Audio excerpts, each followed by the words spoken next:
Olá, seja muito bem-vindo ao Fator Político BR com mais uma entrevista exclusiva. Eu sou Catiúcia Sotomayor e converso hoje com o professor de Direito Penal e Processual Penal, advogado criminalista e ex-assessor de ministro do Supremo Tribunal Federal, Dr. Carlos Henrique Nora Teixeira. Muito obrigada pela participação, bem-vindo. Meu prazer. Bem, queremos aproveitar a sua experiência de mais de uma década como assessor de ministro no Supremo Tribunal Federal e os seus outros 20 anos como advogado criminalista que atua nos tribunais superiores para falar sobre o STF e as pautas polêmicas envolvendo a corte neste terceiro mandato de Lula. A gente começa com a controversa descriminalização do aborto e da droga. Esse tipo de liberação não deveria ser assunto para o legislativo ou está no poder certo? Bem, se trata efetivamente de uma competência e naturalmente é do legislativo. Essas questões referentes a drogas, a aborto, elas se têm, enfim, em legislações esparsas e em códigos desde o tempo do Império. Se pegar, por exemplo, a primeira questão do aborto, a meu sentir, nós temos o andamento de uma DPF, que é uma ação de descumprimento de preceito fundamental, promovida recentemente por um partido político, buscando uma descriminalização de algo que já se tem em códigos desde o tempo do Império, que é o aborto. E, curiosamente, a pauta, ela se apega a uma série de princípios e postulados constitucionais paralelos à vida, sendo que a legislação que, desde essa época, como estou falando, mais de 200 anos, cuida do assunto, ela tipifica em capítulos que defendem a vida e a pessoa. Curiosamente, nessas ações, desde a época que se discutia a questão do uso dos embriões, ou até mesmo o aborto do anencefalo, onde o Supremo tomou providências, vamos assim, ah, afastadas do que se dizia a norma, desde aquela época o Supremo ainda não bateu o martelo e nem ousou batê-lo no sentido de definir o que é a vida. Quando ela começa, quando ela termina, a gente sabe, mas se o feto, se o bebê, se aquela criança sendo gestada seria viva ou não.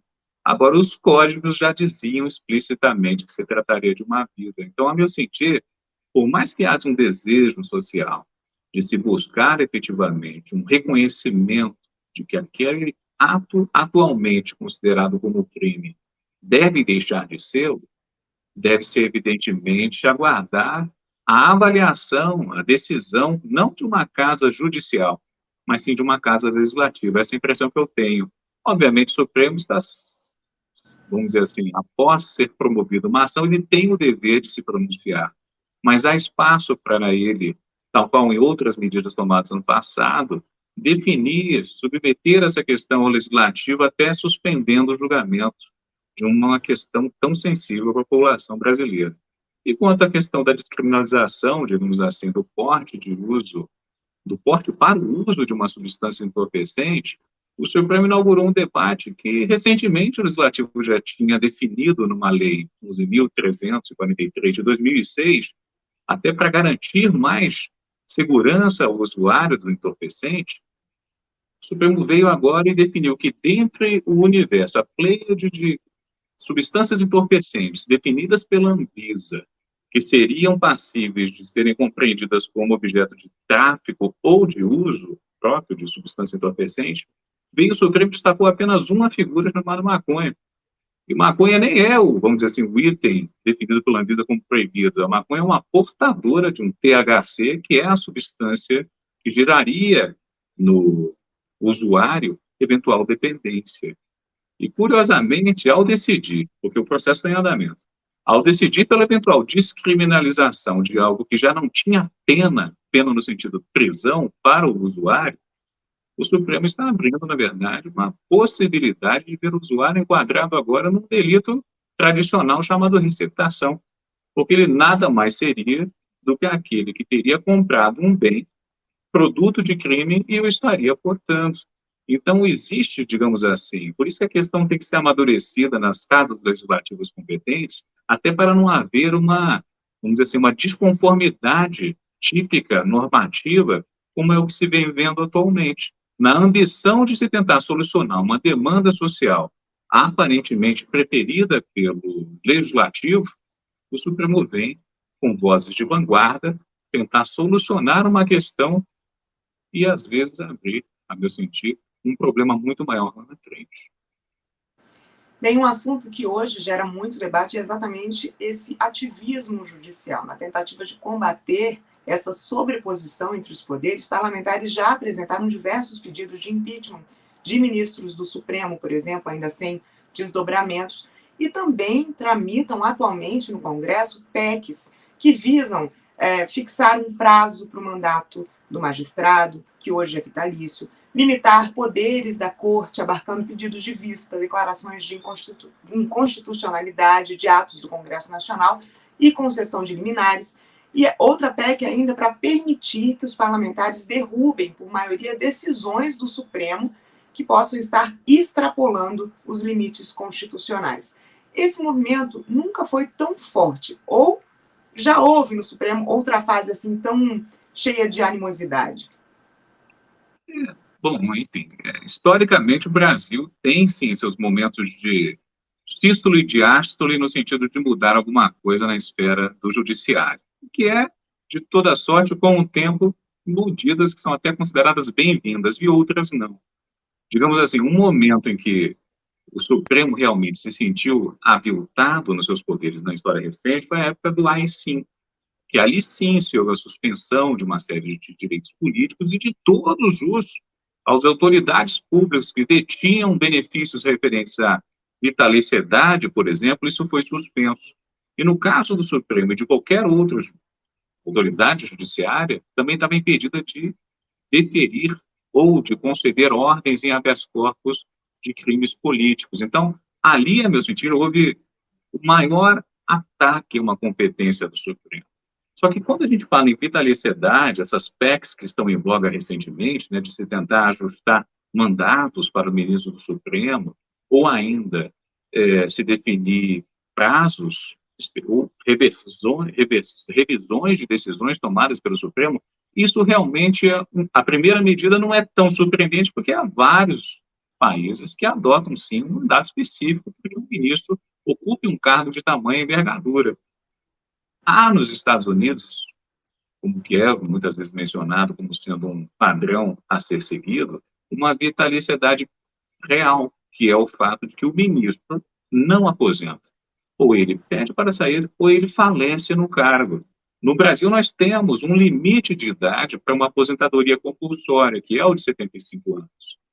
Se, porventura, judiciário e executivo e legislativo tivessem mesmo interesse de colocar os juízes mais experimentados por um prazo limitado a esse, vamos dizer assim, a 8 anos ou a 10 anos, bastaria se colocar no cargo pessoas brasileiras que tivessem uma idade de 67 anos, de 65, se alterasse, evidentemente, a idade mínima para ser indicado, ou seja, não precisaria nem fazer uma alteração para se impor limites de tempo. Bastaria colocar pessoas já com uma idade avançada e já se atenderia à norma existente perfeitamente. Contudo, como a gente discutiu essa questão recente, abordamos a discussão recente sobre aborto, sobre a questão do porte de substância entorpecente, que são questões muito caras, o direito é dinâmico. Então, se você tem alguém que está num cargo de Supremo Tribunal Federal por 40 anos, por 30 anos, é um direito engessado. Essa oxigenação, que seria limitar por 8 anos ou 10 anos o cargo de ministro do Supremo, traria para o Tribunal, para o Supremo Tribunal Federal, aquela mola, digamos assim, de raciocínio mais fértil, mais adequado aos anseios sociais, que talvez não se encontre atualmente no Supremo. Mas isso tudo é uma questão de, enfim, de checks and balances, né? Nós já temos na esfera do que é conhecido de todos, e ninguém chia a respeito disso, nós já temos, por exemplo, no campo dos vetos presidenciais, uma figura hiperadmissível de que o executivo pode vetar decisões do próprio legislativo. E elas podem ser revertidas por uma maioria qualificada posteriormente. Agora, o que está trazendo de ineditismo é a fórmula para que uma decisão aberrante e é possível de ser tomada por um órgão de cúpula do Supremo Tribunal Federal, do Judiciário, que ela possa ser revista também por aqueles que redigiram a norma e atestem, obviamente, que aquela decisão ultrapassou os limites, ou seja, o Supremo atualmente não tem restrição ou limite algum de um outro poder. E na escala dos poderes, é bom sempre lembrar que o poder mais relevante é o legislativo. Em segundo lugar, o executivo. E o terceiro lugar, o judiciário. E eu explico por quê. No legislativo, você tem a representação do país em todas as esferas e numerosa. No executivo, você tem metade mais um. E no judiciário, você não tem ninguém que você deseja lá, porque normalmente são pessoas que passam em seus concursos, não são escolhidos, não são selecionados pela população. Em outros estados, até o modelo napoleônico, se eu tiver espaço para dizer isso, não se desejava sequer que o judiciário tivesse competência judicial ao ponto de atentar contra decisões administrativas, políticas do executivo e legislativo. Ele era restrito a questões mínimas, porque se preocupava efetivamente com as decisões tomadas na época da Revolução, muitas cabeças rolaram, ou seja, o excesso de poder estava limitado naquele momento.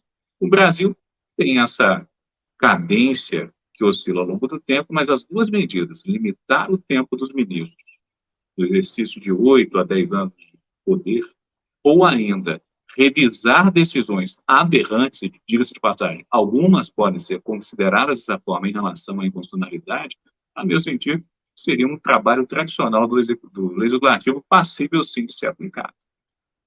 Então, a gente segue falando sobre essa relação entre os poderes, porque os magistrados, depois de fazerem uma análise sobre o sistema carcerário, decidiram determinar que o governo federal elabore um plano para melhorar o sistema prisional. O que motivou o STF a exigir essa intervenção do governo? Seria esse mais um exemplo de ativismo judicial também? Olha, eu acho que a sociedade como um todo se preocupa, efetivamente, com se a Constituição está sendo cumprida ou não. E, curiosamente, no caso do aborto, quem promoveu a medida da ação de descumprimento do preceito fundamental pertinente foi o partido PSOL. Nesse caso, também digamos assim, da adequação carcerária ao que a Constituição e as leis demandam, foi o PSOL também numa DPF. Então, um partido minoritário buscando, de alguma forma, um auxílio do Supremo Tribunal Federal para que ele diga se estaria ou não algum dos preceitos fundamentais da Constituição sendo descumpridos. E não é uma ação tão antiga, não. Eu até notei que ela é de 2015, essa ação que trata dessa solicitação, exigência para que se tome alguma providência em razão do que a gente já sabe, né? Não existe uma cadeia, salvo PPPs, parcerias públicos-privadas no Brasil, que você olhe e diga, essa cadeia não tem problema nenhum. Ou seja, não há superlotação, não há uma tortura, as pessoas estão submetidas à prisão lá, estão bem selecionadas, há uma divisão de, vamos dizer assim, de idades entre presos, não há nenhuma submissão a situações que extrapolem as penas que foram definidas por um magistrado, ou seja, nós sabemos a realidade carcerária do Brasil. Recentemente, até alguns ministros visitaram umas dependências aqui no Distrito Federal, da papuda, entre aspas, nossa penitenciária, e lá viram que aqui realmente não está tão ruim, mas há estados, e efetivamente o cuidado com a penitenciária é do executivo, há estados que a situação é insalubre, é degradante o que são submetidos os brasileiros presos, e é uma preocupação, efetivamente, de todos para que alguma solução não seja nada, para que o Brasil não seja considerado, então, uma figura passível de ser submetida a um processo internacional com o poder da vergonha que é a manutenção dessas verdadeiras masmorras que nós temos no Brasil. E o que aconteceu nesse caso, efetivamente? Houve a promoção de uma ação cabível perante o Supremo Tribunal Federal com a solicitação de dezenas de medidas de providências, e várias delas nem destinadas ao Executivo ou ainda ao Legislativo. São medidas destinadas aos próprios magistrados, porque dentro das legislações que tratam de viabilidade de prisão ou decisões fundamentadas pelos juízes, a maioria, ou grande parte dos magistrados, não as fundamenta adequadamente ao ponto de tornar aquela medida sustentável perante outros tribunais, como sendo está bem fundamentada essa decisão. É necessária a prisão dessa pessoa. Não há esse zelo sequer com eventual avaliação de substituição das prisões processuais por medidas cautelares alternativas, dentre elas a tal da tornozeleira, prestação de contas perante o juízo, evitar ir a tal lugar, esse recolhimento noturno, ou seja, há diversas medidas para crimes que, a meu sentido, deveriam ser impostas, crimes que não tenham grave ameaça nem violência, que a torto e direito são decretadas prisões processuais e ainda mantidas pessoas depois de sua execução por longo tempo após cumprida a pena. Há um certo descontrole e as condições efetivamente postas naqueles cidadãos que estão presos. Você imagine, um cidadão com uma saúde perfeita de 30, 40 anos, oriundo de uma facção qualquer, colocado ao lado de um jovem numa cela superlotada e de um idoso numa cela superlotada. Há uma flagrante discrepância no cuidado com a execução da pena que aquela pessoa que entrou para cumprir uma determinada pena, até indesejável, passivo de ser substituída por outra, vai conviver com o pior e vai ser, muitas vezes, vítima de abusos dentro da cadeia. Isso foi tudo muito bem ressaltado nessa DPF. Razão pela qual o que o ministro Marco Aurélio já fez de deferir liminarmente uma série de medidas, com acompanhamento do CNJ, acompanhamento de outras entidades públicas, está vindo agora novamente à tona do Supremo para que, olha, se não há uma providência, se há uma omissão estatal, seja do Executivo, do Executivo para tomar, vamos tomar em conjunto isso agora. Chega de deixar isso se perpetuar ao longo do tempo. Bom, obviamente, a gente poderia esclarecer muitos outros pontos aqui nessa conversa tão contundente, mas para fechar, eu gostaria de ouvir a sua análise sobre as punições aos réus dos atos de 8 de janeiro, já que você está falando exatamente sobre essa questão. Acusação e condenação correspondem ao previsto no direito penal ou a dosimetria da pena, nesses casos, não reflete o que está previsto na Constituição, doutor Carlos? Esse é o tipo da indagação que, se a gente tivesse 24 horas para comentar, eu acho que seriam insuficientes, porque há uma série de questões preliminares, digamos assim, para se chegar a uma condenação, que o Supremo, a meu sentido, ele vem tomando proporções inadequadas aos olhos da melhor doutrina e do que se tem no processo penal. A título de exemplo, para nós abordarmos o tema da pergunta, até a sua própria competência, né? Uma competência que foi elastecida em razão de uma percepção de que haveria uma conexão entre autores e conexão probatória dos pouquíssimas pessoas que teriam prerrogativa de foro no Supremo, que são, acho que, 4 ou 5 deputados envolvidos nesses inquéritos, que justificariam, então, essa avalanche de processos e inquéritos no Supremo de todos os envolvidos nos atos de 8 de janeiro. Então, nesse ponto, a meu sentir, vale esse registro, por quê? Porque o Supremo já vem decidindo há pouco tempo de que os limites de competência do Supremo são muito restritos para julgar, e a definição mais recente é essa, apenas aqueles parlamentares ou aquelas pessoas que têm a prerrogativa de foro que tenham cometido de crimes vinculados ao exercício da sua função dentro ainda do período do seu mandato, do exercício do seu mandato. Ou seja, é muito afunilado. De repente, houve essa abertura gigantesca. E, lamentavelmente, aqueles que foram condenados, denunciados e condenados recentemente, houve, a meu sentir, vamos dizer assim, um esquecimento, um descuido da melhor doutrina, da melhor legislação. Porque os delitos, vamos dizer assim, no campo do direito penal, não é incomum se afirmar que há delitos que são meio, servem de meio para se cometer outros delitos. E há outros delitos também que, mesmo sendo cometidos simultaneamente a outros, eles são absorvidos por aqueles outros delitos, porque fazem parte integrante daquela mesma medida. Então, o exemplo clássico, por exemplo, se eu quero atentar, nesse caso concreto, se eu quero atentar contra, vamos dizer assim, o Estado, fazendo um golpe de Estado, tentar fazer um golpe de Estado, eu posso tomar providências de danificar algum imóvel ou móvel no curso dessa tentativa de golpe de Estado. Se eu quero de alguma forma abolir o Estado democrático de direito, algum dos seus poderes, para abolir, dar o golpe de Estado maior, algum dos poderes, algum desses, vamos dizer assim, desses poderes que foram atingidos, deverão ser agidos para chegar ao golpe de Estado fatal. Então, é outro delito que poderia ser tranquilamente absorvido pela figura maior, que é do artigo 359-M, que é a tentativa de golpe de Estado. A abolição estaria, evidentemente, englobada por ele, né? E é o que acontece, né? Digo, a tentativa de golpe de Estado deve absorver a abolição. E o crime de dano é a mesma coisa. Então, nós temos brasileiros sendo submetidos a ações penais que têm uma vastidão documental, com generalizações até referentes à atuação, dolo, desejo, intenção. Imagine, havia pessoas, o primeiro que foi condenado estava portando um canivete. O canivete foi suficiente para compreender, então, como sendo alguém que estava numa associação criminosa armada.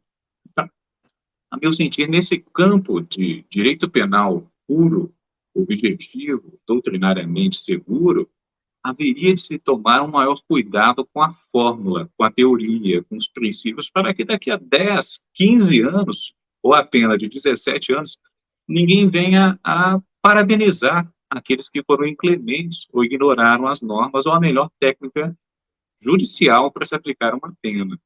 E dentro do critério do apenamento, ainda nesse tema, toda sentença, quando é proferida, e chega naquele momento da dosimetria, você tem uma escala que, fazendo uma analogia com a questão do porte de substância entorpecente maconha, a qual o Supremo vem julgando agora, colocando um critério objetivo para tentar distinguir o traficante do usuário de maconha, e o critério objetivo foi 60 gramas, até 60 gramas, presume-se que aquele portador da substância entorpecente maconha, ou 6 plantas fêmeas, seria um usuário de drogas.